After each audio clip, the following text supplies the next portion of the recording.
வணக்கம். இன்றைய வாரத்தின் முதல் வகுப்பு, இறுதி வகுப்பு என கூறலாம். இப்பருவத்தின் இயல் 3 விரிவானம், அதாவது உங்களுக்கு இயல் 6 விரிவானம் காலம் உடன் வரும். காலம் உடன் வரும். இது ஒரு கதை, நெசவு தொழிலை பற்றிய ஒரு கதை உங்களுக்கு பாடப்பகுதியாக தரப்பட்டுள்ளது. சென்ற ஒரு வார காலம் தமிழ் வகுப்புகள் இல்லையெனினும் நீங்கள் அனைவரும் தமிழை மீள்பார்வை செய்திருப்பீர்கள் என்று நம்புகிறேன். உங்களுடைய திறனறிவு தேர்வு மிக விரைவில் வர உள்ளது. அதனுடைய கால அட்டவணை, அதனுடைய பாடப்பகுதி அனைத்தையும் உங்கள் குழுவிற்கு அடுத்த வாரத்தில் அனுப்புகிறோம். இப்பொழுது, அதாவது இந்த வாரத்தில் அனுப்புகிறோம். உங்களுடைய 2ஆம் வகுப்பிற்கு முடிவதற்கு முன் உங்களுடைய பாடத்திட்டங்கள் எவ்வளவு பாடம், அதாவது உங்களுக்கு இயல் 1 சென்ற பருவத்திலிருந்து இயல் 6 வரை உள்ள அனைத்து பாடப்பகுதிகளும் உங்களுடைய திறனறிவு தேர்வுக்கு உள்ளது. நீங்கள் 60 மதிப்பெண்களுக்கு தேர்வு எழுதவில்லை. இந்த பருவத்தில் நீங்கள் 2 பருவத்தையும் சேர்த்து 100 மதிப்பெண்களுக்கு தேர்வு எழுதுகிறீர்கள். எதனால் எனில், அடுத்த வருடம் நீங்கள் 9ஆம் வகுப்புக்கு செல்லும் பொழுது உங்களுக்கு 100 மதிப்பெண்கள் உள்ள தேர்வுத்தாள் தான் வழங்கப்படும். அதற்கு முன்கூட்டியே உங்களை நீங்கள் தயார் செய்து கொள்வதற்காக முதல் பருவம் 1, 2, 3 இயல், 2ஆம் பருவம் 4, 5, 6 இயல், இந்த 6 இயல்களும் 6 இயல்களை கொண்ட செய்யுள்கள், உரைநடை, துணைப்பாடம், இலக்கணம், பாடப்பயிற்சிகள் இவை அனைத்தும் உங்களுக்கு வழங்கப்படும். இத்துடன் இந்த வகுப்பின் முடிவில் உங்களுக்கு நான் கடிதமும் கட்டுரையும் அனுப்புகிறேன். அது உங்கள் பாடநூலிலேயே உள்ளது. அதை பார்த்து படித்துக் கொள்ளவும். இந்த பருவத்தில் மதிப்பெண்கள் 100 என்பதால் உங்களுக்கு கட்டுரையும் கடிதமும் இணைக்கப்பட்டுள்ளன என்பதை தெரிவித்துக் கொள்கிறேன். இப்பொழுது பாடத்திற்கு வருவோம். மாணவர்களே, மிகவும் அலட்சியமாக இல்லாமல் இன்றிலிருந்து படிக்க துவங்குமாறு தாழ்மையுடன் வேண்டுகிறேன். தேர்வுக்கு முன்பு அனைத்து பாடப்பகுதிகளிலிருந்தும் உங்களுக்கு ஒரு செய்முறைத்தாள், ஆக்டிவிட்டி ஷீட் வழங்கப்படும். அதை கவனமுடன் செய்தால் உங்களுக்கு தேர்வு எழுத எளிதாக இருக்கும் என்பதையும் நான் கேட்டுக்கொள்கிறேன். காலம் உடன் வரும். இது ஒரு விரிவானம். நானிட்டை நுழையும் முன் உழவும் ஃபார்மர்ஸும் நெசவும் பழந்தமிழ வாழ்வோடு பின்னி பிணைந்தவை. உழவு மக்களின் பசியை போக்குகிறது. இது நமக்கு என்ன முக்கியமான தேவை? உண்ண உணவு, இருக்க உறைவிடம், மேல நம்ம மானத்தை போக்குறதுக்கு ஆடை. அப்போ நெசவு மக்களின் மானத்தை காக்கிறது. நெசவு தொழிலாளர்களின் இரவு பகல் என்ற பேதமின்றி உழைக்கக்கூடியவர்கள். அவ்வாறு அவர்கள் வியர்வை சிந்தி உழைக்கவையே நாம் அணியும் ஆடைகள், வண்ண உடைகள். ஒரு நெசவு தொழிலாளர்களுக்கு எவ்வளவு துன்பங்கள், அதில் எவ்வளவு அவங்க பாடுபட்டு நமக்கு உடையை தயாரித்து கொடுக்கிறார்கள் என்பதை விளக்கும் கதை ஒன்றை அறிவோம். அந்த வீவிங் மிஷின், அதெல்லாம் பாருங்க. நெசவு மிஷின் உங்களுக்கு ஒரு பாடப்பகுதியாக தரப்பட்டுள்ளது. பாடநூல்ல ஒரு பிக்சரா. நாளை மறுநாளுக்கு லாரி பிடித்து சரக்கை ஏற்றி தூத்துக்குடி துறைமுகத்தில் சேர்க்க வேண்டிய நிர்பந்தம். அனந்திகாங்கிற ஒரு கம்பெனி நாளைக்கு மறுநாள் ஒரு லாரியில அவங்களுக்குரிய மெட்டீரியல்ஸ் அனுப்பணும். மிச்ச மீதிகளாக வரவேண்டிய துணிகள் தறிகளில் இருந்தன. இவற்றை சேகரிக்க பள்ளிப்பாளையம், மொங்கநல்லாம்பாளையம், வெள்ளக்கோயில் இப்படி பல இடங்களுக்கு நேரில் ஆட்கள் சென்றனர். ஆட்கள் அவசியமில்லை எனும் இடத்துக்கு தொலைபேசி அழைப்புகள். வெள்ளக்கோயில் தினேஷ் டெக்ஸில் தொலைபேசி மணி ஒலித்தது. சுப்பிரமணி போனை எடுத்தான். அனந்திகாவா இருந்து பேசுறோமுங்க. அனந்திகாவுக்கு மொத்தமா, அனந்திகாங்கிறது ஒரு கம்பெனி. அந்த கம்பெனிக்கு இந்த ஊர்ல எல்லாம் நெசவு செஞ்சு துணிகளை அனுப்புவாங்க. சில ஊர்களுக்கு நேரா செஞ்சு வாங்கிக்கிறோம், சில ஊருக்கு போன் மூலியமா அந்த கலெக்ஷனை வாங்கிப்பாங்க. அப்போ இவங்க அனந்திகா நிறுவனத்திலிருந்து தினேஷ் டெக்ஸ் அப்படிங்கிற இடத்துக்கு போன் பண்றாங்க. எங்களுக்கு உங்களுடைய ஆர்டர் கேட்டிருந்தோம், நீங்க கொடுக்கணும் அப்படின்னு. நாளைக்கு சாயங்காலத்துக்குள்ள லாரியில ஏத்தணும், சீக்கிரமா முடிங்க, உங்களுக்கு சொல்ல வேண்டியதில்லை என்று அனந்திகா நிறுவனத்திடமிருந்து யாருக்கு போன் வருது? தினேஷ் டெக்ஸ்டைல்ஸ்க்கு வருது. அவங்க சில மெட்டீரியல்ஸை அவங்களுக்கு அந்த டைம்குள்ள அனுப்பிச்சு விட்டானா அனந்தயா நகரம் ஒவ்வொரு இடத்துல இருந்து கலெக்ட் பண்ணி லாரியில அவங்க கொண்டு போய் சேர்க்க வேண்டிய இடத்துக்கு சேர்ப்பாங்க. பக்கம் நெக்ஸ்ட் பேஜ். இங்கே பாவு பிணை கூட ஆள் இல்லைங்க. ஏனுங்க நம்ம செம தெரியாதவராட்டம் புதுசா பேசுறீங்க, எப்படியாச்சும் ஓட்டி வச்சிருங்க. நாளைக்கு 2 மணிக்கு நம்ம டெம்போ உங்க பற்றையில நிற்கும், ஏற்றி அனுப்ப வேண்டியது உங்க பொறுப்பு. அவங்களுக்கு ஆள் இல்லை, அந்த டைம்குள்ள அவங்களுக்கு அவங்க கொடுத்த ஆர்டரை கொடுக்க முடியல அனந்திகா நிறுவனத்துக்கு. அப்போ எங்களுக்கு ஆள் இல்லையேன்னு கேட்டோன்னு அனந்திகா நிறுவனத்துல இருந்து வந்த போன் கால்ல இருந்து வந்த நபர் என்ன சொல்றாரு, அப்படிலாம் கிடையாது, எங்களுக்கு நாளைக்கு மத்தியானம் 2 மணிக்கு நீங்க சொன்ன இது எங்களுக்கு செஞ்சு தரணும் அப்படின்னு சொல்லிடுறாங்க. தொலைபேசி தொடர்பு துண்டிக்கப்பட்டது. கூடவே உற்சாக நரம்புகளும் துண்டித்த போல இருந்தது சுப்பிரமணிக்கு. சுப்பிரமணி என்பவர் அந்த டெக்ஸ்டைலோட இன்சார்ஜ்.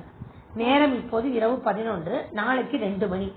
இந்த 11 மணில இருந்து 2 மணிக்குள்ள அவங்க கொடுத்த ஆர்டர்லாம் எப்படி தரது? பாவுங்கிறது அந்த நெசவுல அந்த இதுல பிணைக்கிறதுக்கு ஆள் இல்லை. முந்தா நாள் மனைவியோடு மாமனார் ஊருக்கு போய்விட்டான். அவன் வேலை செய்யற ஒரு பையன் அவனுடைய சொந்த ஊர் தெரிஞ்ச ஊருக்கு அவன் போயிட்டான். அப்ப யார பிடிச்சு பண்றது? உள்ளே 4 தறிகள் ஓடிக்கொண்டிருந்தன. 4 வீவிங் மிஷின் ஓடிட்டு இருக்கு. மாணிக்கம் ஓட்டுகிற தறியில் சற்று நேரத்தில் பாவு தீர்ந்துவிடும். அதாவது அந்த நூலை கோத்து பண்ணாதான் அந்த தறி பண்ண முடியும்.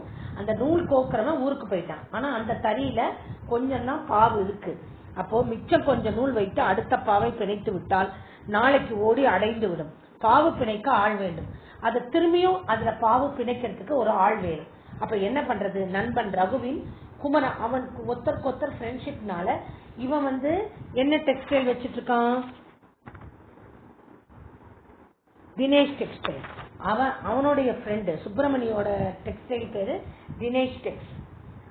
அப்ப அவன் குமரன் டெக்ஸ்ல கேட்டு பார்க்கறான். அவனோட ஃப்ரெண்டு எனக்கு யாராவது ஒருத்தர் உதவி செஞ்சா அந்த மிஷின்ல பாவு ஏற்றி நாளைக்கு நான் ஆர்டர் கொடுக்க வேண்டியதை கொடுத்துருவேன் அப்படின்னு. பாவு பிணைக்க 2 ஆளாக கிடைத்தால் வேலை விரைவில் முடியும். அதை விட ஆள் தேடி 5-8 கிலோமீட்டர் போக வேண்டிய வரலாம். வெளியே குளிர்காலம் குளிர் தாக்கிக் கொண்டிருக்கிறது. கார் தான் நல்லது. காரில் போகையில் அவனுக்கு பாட்டு கேட்க தோணவில்லை. தேவைகளின் அவசர பதற்றம். அவனுக்கு எந்த ஒரு சிந்தனையும் இல்லை. அவனுக்கு நாளைக்கு கொடுக்க வேண்டிய ஆர்டரை கரெக்டா கொடுக்கணும்ங்கிற சிந்தனையோடையே அவன் காரில் பயணப்படுகிறான். சுப்பிரமணி யாரை தேடி? அவனுடைய குமரன் டெக்ஸ் ஃப்ரெண்ட தேடி போறான். ரகுவின் குரல் தறியின் வாசலிலேயே நின்று கொண்டிருந்த அவனுடைய டெக்ஸ்டைல் வாசல்லையே ரகு நின்றுட்டு இருக்கான். சுப்பிரமணியோட ஃப்ரெண்ட் ரகு, அவனுடைய டெக்ஸ்டைல் பேரு குமரன் டெக்ஸ். அப்போ அவன்கிட்ட தன்னுடைய வேண்டுதலை கேட்கிறான். நீ வீட்டுக்கு போலையா? ரகு விரக்தியை வென்ற புன்னையோடு எங்கே போறது? கடவுள் நம்மள தூங்கரா படைச்சிருக்கான். என்ன ஜோலியா இப்ப வந்தே? நீ ஒன்னும் சும்மா வரமாட்டியே. பாவு பிணைக்க ஆள் வேணும். உடனடியாக யாரையாவது அனுப்பு. இங்க யாராவது இருக்காங்களா? இங்க ஒருத்தரும் இல்லையே. சுப்பிரமணியின் முகம் சோர்ந்து விழுவதை பார்த்து விட்டு ரகு, உனக்கு மாயழகு தெரியுமா? இங்க தறி ஓட்டுறாள் என்று கேட்டான். அவன் ஃபேக்டரியில ஓட்டுற ஆள் பேரு மாயழகு. யாரோட ஃபேக்டரியில? ரகுவோட ஃபேக்டரியில, அதாவது சுரேஷ் டெக்ஸ், குமரன் டெக்ஸ்ல. ஆமா, தெக்கத்திக்காரன். அந்த ஆளும் சம்சாரமும் வீட்டுலதான் இருப்பாங்க. நான் சொன்னேன்னு சொல்லி கூட்டிட்டு போ. சம்பளம் சேர்த்து போட்டு கொடு. ஒரு ஆள் நமக்கு சமயத்துல உதவி செஞ்சா நம்ம பணத்தை பத்தி யோசனை பண்ண மாட்டோம். அதனால அவன் வீடு இங்க பக்கத்துலதான் இருக்கு. தெக்கத்திங்கிறது இந்த கொங்கு நாட்டு தமிழ். அப்ப நம்மளுடைய ஈரோடு அந்த பக்கம்லாம் இப்படிதான் பேசுவாங்க. தெக்கத்திக்காரங்க, அதாவது தெற்கு தமிழ்நாட்டை சேர்ந்தவர்கள். அவங்கள போய் கூப்பிட்டுட்டு போ. நான் சொன்னேன்னு சொன்னா அவங்க வருவாங்க. ஆனா பணத்தை பத்தி யோசனை பண்ணாம கொடுக்கணும். திடுதுப்புன்னு இப்ப நடுராத்திரில போய், பேய்களை கூட தூங்கும் இந்த நடுராத்திரியில் போய் புதிய ஒரு பெண்ணை வேலைக்கென கூப்பிடுவதை குறித்து சுப்பிரமணி தயங்கினான். உனக்கு பாவு ஓடணுமா வேண்டாமா? அடுத்த பக்கம் அவனுடைய ஃப்ரெண்ட் ரகு என்ன சொல்றான் சுப்பிரமணி கிட்ட, உனக்கு பாவு ஓடணும், நாளைக்கு உனக்கு ஆர்டர் கொடுக்கணும். அப்போ இந்த நேரத்தை எல்லாம் நீ யோசனை பண்ணாத. ஏன்னா அவர்கள் வறுமையில் வாடுபவர்கள். இந்நேரத்துல கூட அவங்க வேலை செஞ்சு அவங்களுக்கு பணம் கிடைச்சா செய்வாங்க. நீ அதை பத்தி திங்க் பண்ணாத, நீ போய் அவனை கூப்பிடு என்று ரகு முறைத்தான். இப்ப இங்க வேலை இல்லைன்னா நானே வந்துருவேன். ஏன்னா எனக்கு ஓட்ட தெரியும். ஒரு ஃப்ரெண்டுங்கிற முறையில நானே உனக்கு உதவி செய்வேன். ஆனா இங்க எனக்கும் வேலை இருக்கறனால உன்னுடைய கம்பெனிக்கு எனக்கு பாவு ஓட்ட முடியாது. மாயகிட்ட ரகு சொன்னார்னு சொல்லு, அனுப்பி வைப்பார்டி. மாயகனின் வீட்டை கண்டுபிடித்து சுப்பிரமணி கதவை தட்டினான். மாயகுதான் கதவு திறந்தான். கண்களை இடுக்கி பார்த்துவிட்டு பின் புன்னகைத்தான். பாவு பிணைக்கணும்பா, ரொம்ப அவசரம். எங்க பற்றையில ஆள் ஊருக்கு போயிட்டான், வேற வழி இல்ல. உங்க ஓனரை பார்த்தேன், அவருதான் சொன்னார் உன் சம்சாரம் பாவு பிணைக்குமாம்ல. அவ்வளவுதானுங்களே, இதா எழுப்புறேன். ஒரு தொழிலாளி மற்ற முதலாளிகளின் கஷ்டத்தை தெரிந்து உடனே அனுப்பினான். இல்லங்க, இந்நேரத்துக்கெல்லாம் என்னால அனுப்ப முடியாதுன்னு அவன் சொல்லல. அந்த தொழில் மேலில் இருந்த அந்த ஒரு ஊன்றுதலினாலும் பற்றினாலும் அவன் என்ன செய்தான், அந்த மாயது உடனே தன்னுடைய சம்சாரம் மனைவியை எழுப்பி, ஒச்சம்மா மூச்சுக்காற்றை தவிர உலகின் சகல தொடர்புகளையும் துண்டித்தாற் போல தூங்கிக் கொண்டிருந்தாள். அவளது தூக்கத்துக்காக சரக்கு கப்பல்கள் காத்து நிற்பதில்லை. மார்போட இந்த 2.5 வயது குழந்தை தூங்கிக் கொண்டிருந்தது. அவளுக்கு 2.5 வயதுல ஒரு சின்ன குழந்தை இருந்தது. அதை மார்போடு அணைத்து தூங்கி நல்லா தூங்கிட்டு இருந்தா. ஒச்சு எந்திரி பிள்ளை என அவளை எழுப்பினான். கண்ணை கசிக்கிக் கொண்டு 4ஆம் வினாடியில் வாங்கண்ணே என்றாள் சுப்பிரமணியை பார்த்து. அடுத்த 2 வினாடிகளில் மாயழகை பார்த்தாள். அவளது கண்கள் இவர்கிட்ட ஏதும் கடன் வாங்கியிருக்கியா என்கின்றன.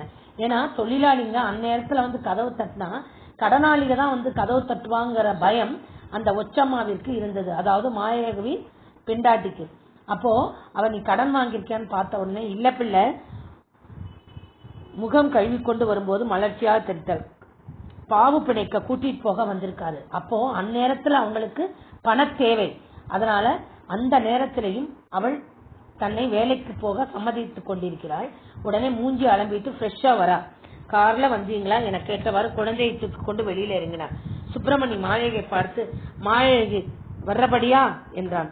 நான் எதுக்குன்னே, காவலா, காலை நீ வேணா வரியா?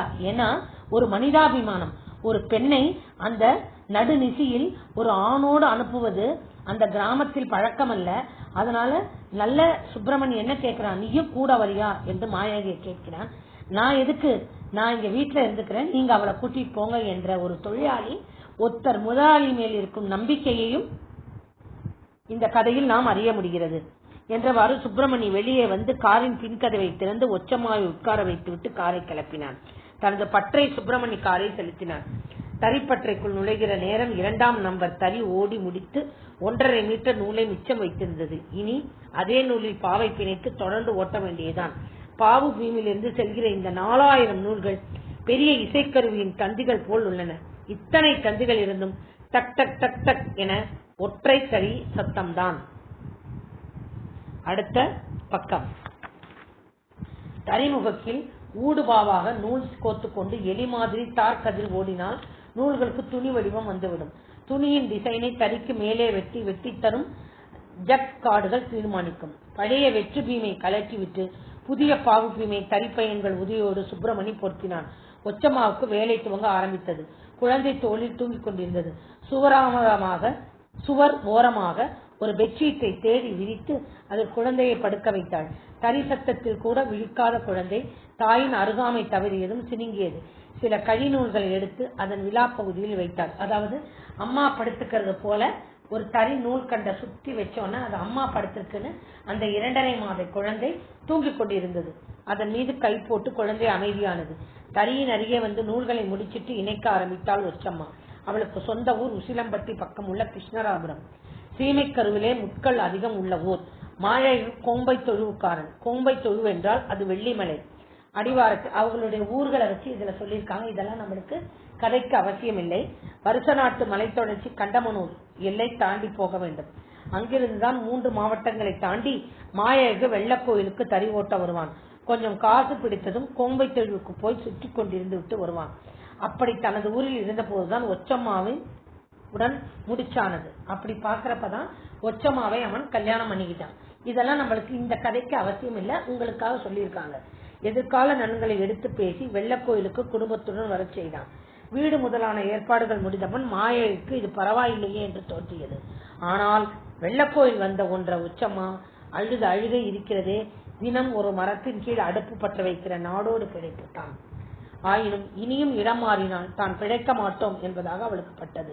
இந்த பகுதிகளில் வேலிகள், வீடுகள், நாகரிகம், குறிப்பாக உணவு பழக்கம் எல்லாமே இந்த வெள்ளக்கோயில்ல அவங்களுக்கு டிஃபரன்ஸா இருந்தது. வியக்க.